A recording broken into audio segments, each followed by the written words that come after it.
भारत आणि पाकिस्तानातील तणाव इतक्या वर्षातील परमोच्च सीमेवर मिलिटरी ॲक्शन हा उपाय नाही, संयुक्त राष्ट्रसंघाकडून भारत आणि पाकिस्तानला सल्ला।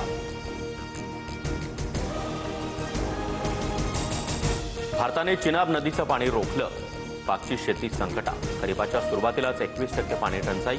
पाकिस्तानच्या IRSAची माहिती, लवकरच झेलमचंही पाणी थांबवणार। पाकिस्तानच्या संसदेमध्ये भारतविरोधी ठराव एकमतानं मंजूर।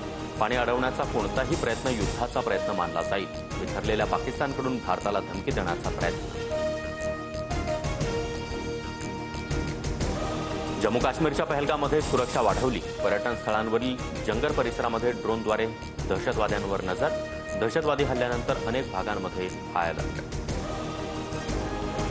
नागपूर, गोंदिया, वर्धा, चंद्रपूर, वाशिमला अवकाळी पावसाचा तडाखा, तर जळगाव, मनमाड, जालना, छत्रपती संभाजीनगरसह अनेक भागात गारपिटीनं नुकसान।